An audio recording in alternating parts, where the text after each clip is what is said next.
বাড়িতে অবশ্যই পেঁপে আছে, আর পেঁপে না থাকলে বাজার থেকে কিনে নিয়ে আসো, তাহলেই এই রান্নাটা হয়ে যাবে। আর এত তাড়াতাড়ি হয় এই রান্নাটা, নিরামিষের দিনে তো ভীষণ ভালো লাগে। তো নমস্কার বন্ধুরা, আমার রান্নাঘরে সবাইকে স্বাগত।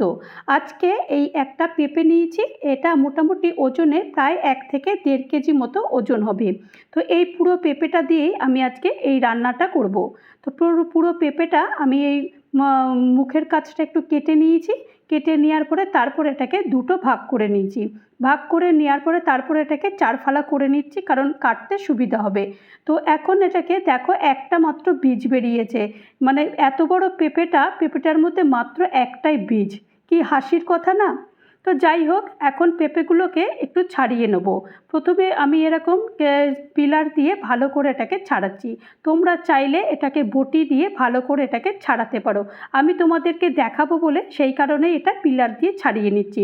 তবে ভালো করে কিন্তু ছাড়াতে হবে, কারণ যে সবুজ সবুজ অংশগুলো থাকে সেগুলোকে কিন্তু একদম বাদ দিয়ে দিতে হবে। তা না হলে কিন্তু ওগুলো থাকলে তখন একটুখানি তেতো মতো হয়ে যাবে, তখন পুরো খাবারটাই একদম নষ্ট হয়ে যাবে। এখন আমি এই পেঁপেগুলোকে ভালো করে ধুয়ে পরিষ্কার করে নিয়েছি। নিয়ে নেওয়ার পরে তারপরে যে এই যে বুকের কাছটা থাকে আর কি, এইটাকে ভালো করে কাটতে হবে। এইগুলোকে ভালো করে না কাটলে কিন্তু একটা কেমন কষকষ থাকে, সেই কারণে তখন কিন্তু রান্নাটা একদমই ভালো লাগবে না খেতে। তো সেই কারণে এইগুলো কিন্তু অবশ্যই ভালো করে একটুখানি কেটে নিতে হবে। তো আমি এটাকে চাকু দিয়ে ভালো করে কিন্তু কেটে পরিষ্কার করে নিয়ে নিয়েছি। এখন একটা প্লেটে সব পেঁপেগুলো নিয়ে নিয়েছি, আর একটা গ্রেটার নিয়েছি। গ্রেটারের কোন দিকটা কাটতে হবে সেটা তোমাদের বলে দিই। আমি ছোট দিকটা দেখিয়ে দিয়েছি, তার থেকেও যে একদম ছোট হয় সেটাও দেখিয়ে দিয়েছি, আর মাঝখানে সব থেকে যে বড় সেটাও দেখিয়ে দিয়েছি। আমি কিন্তু কাটবো সবচাইতে বড়টাতে, ছোটোটাতে একদম কাটবো না, আর মিডিয়ামটাতেও কাটবো না। কারণ ছোটোটা বা মিডিয়ামটাতে কাটলে না, পুরো মানে রান্নার পরে পেঁপেটা কিন্তু একদমই দেখা যাবে না, সবটাই পুরোটাই কিন্তু গলে যাবে। সেই কারণে এই যে সবচাইতে যে মোটা দিকটা আছে, সেই মোটা দিকটাতে আমি এরকম কেটে নেব। তো আমি একটা এরকমভাবে এই যে গ্রেট করে কেটে নিচ্ছি, সেইটা তোমাদেরকে ভালো করে দেখিয়ে দিচ্ছি। তোমরা এটা দেখে নাও যে কিভাবে এই পেঁপেটা পুরোটা কাটতে হবে। তো এখন দেখো, পুরো পেঁপেটাই আমি পুরোটা কেটে নিয়েছি, কেটে একটা প্লেটের মধ্যে নিয়ে নিয়েছি। একটা মশলা তৈরি করব। সেই মশলাটার মধ্যে প্রথমে আমি 1/2 চামচ হলুদ দিয়ে দিয়েছি, 1 চামচ জিরে গুঁড়ো দিয়ে দিয়েছি, 1 চামচ আমি ধনের গুঁড়ো দিয়েছি, আর 1/2 চামচ আমি লাল লঙ্কার গুঁড়ো দিয়েছি। তোমরা চাইলে এই রান্নাটা কিন্তু অবশ্যই কাঁচা লঙ্কা দিয়ে করে নিতে পারো। আমি এখানে আজকে মন হলো তাই একটু গুঁড়ো লঙ্কা দিয়ে রান্নাটা তৈরি করব। তো এখন এই মশলাটা তৈরি করে রেখে দিলাম। গ্যাসে কড়াই বসিয়ে দিয়েছি, দিয়ে দেওয়ার পরে তারপরে এখানে আমি 3 চামচ মতো এখানে তেলটা গরম করতে দিয়েছি। এই রান্নাটা আমি আজকে সর্ষের তেলে করব না, আজকে আমি সাদা তেলে করব। তোমরা চাইলে এটা কিন্তু সর্ষের তেলেও রান্না করতে পারো। তো আমি এখানে কিছু বড়ি দিয়েছি, কারণ এই রান্নাটাতে বড়িটা না দিলে একদম ভালো লাগে না। তো সেই কারণে ওই অল্প কয়েকটা মাত্র আমি এখানে বড়ি দিয়েছি। বড়িটা একটু লাল লাল করে ভেজে নেবো, কারণ লাল লাল করে ভাজলে একটু মুখের মধ্যে যখন পড়বে তখন কিন্তু খেতে বেশ ভালো লাগবে। সেই কারণে একটু লাল লাল মতো করে ভেজে নিয়েছি। বড়িগুলো ভাজা হয়ে গেছে, এখন ওই তেলেতেই পুরো রান্নাটা করব। তো ওই তেলেতেই আমি একটা শুকনো লঙ্কা আর একটা তেজপাতা ফোড়ন দিয়েছি, আর 1/2 চামচ মতো গোটা জিরে ফোড়ন দিয়েছি। দিয়ে দেওয়ার পরে তারপরে এখানে দুটো মিডিয়াম সাইজের আমি এখানে আলু নিয়েছি। আলুগুলোকে ডুমো ডুমো করে কেটে নিয়েছি, আর আলুগুলোকে দিয়ে দিয়েছি, আর স্বাদ মতো নুন আর একটু হলুদ দিয়ে দিয়েছি। দিয়ে দেওয়ার পরে তারপরে আলুগুলোকে একটু হালকা মতো ভেজে নেব। আলুগুলো দেখো মোটামুটি হালকা ভাজা হয়ে যাওয়ার পর তারপরে আমি পেঁপে কেটে রেখেছি, সেই পেঁপেটা গ্রেট করেছি, সেই পেঁপেটা পুরোটাই এখন আমি দিয়ে দেবো। দিয়ে দেওয়ার পরে পেঁপেটাকে প্রথমে একটু হালকা এরকম মশলার মধ্যে হালকা প্রথমে একটু ভেজে নিতে হবে। প্রথমে একটুখানি না ভাজলে না, পেঁপের মধ্যে যে একটা কষ থাকে সেই কষটা ভালো যাবে না, আর রান্নার পরও তখন একটু স্বাদ আসবে না। সেই কারণে এই পেঁপেটাকে একটু হালকা তেলের মধ্যে একটু ভেজে নিচ্ছি। এইরকমভাবে ভালো করে ভেজে নিলে কি হয়, পেঁপের মধ্যে যে একটা কাঁচা গন্ধ থাকে বা কষ থাকে সেইটা কিন্তু থাকবে না। এই রকম করে ভালো করে একটুখানি পেঁপেটাকে একটু ভেজে নিতে হবে। ভেজে নেওয়ার পরে যে মশলাটা আমি তৈরি করেছিলাম সেই মশলাটা এখন পুরোটাই দিয়ে দিয়েছি।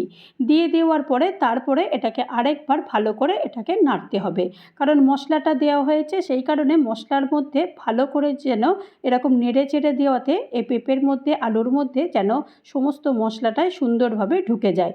তো সেই কারণে এরকমভাবে ভালো করে একটু নেড়েচেড়ে দিচ্ছি। এইভাবেই কিন্তু বেশ এই 5 মিনিট মতো এটাকে ভালো করে একটু নাড়াচাড়া করতে হবে। যত মশলার সঙ্গে ভালো মিশবে তত কিন্তু খাবারের স্বাদটা আসবে। এখন কিন্তু আমি একটু পরিমাণ মতো নুন দিয়ে দিচ্ছি, কারণ আলু ভাজার সময় কিন্তু আমি সামান্য পরিমাণ একটু নুন দিয়েছিলাম, আর সেই পরিমাণটা বুঝেই কিন্তু এখন একবার নুন দিয়ে দিতে হবে।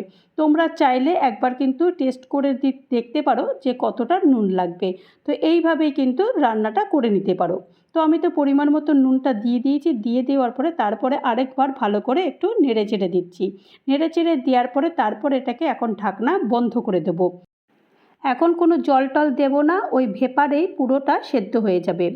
ঢাকনা খুলে দিয়েছি, ঢাকনা খুলে একবার দেখে নেবো যে আলুটা সেদ্ধ হয়ে গেছে কিনা। দেখো আলুটা কিন্তু পুরোপুরি সেদ্ধ হয়ে গেছে, আর পেঁপে তো মোটামুটি সেদ্ধ হয়েই গেছে।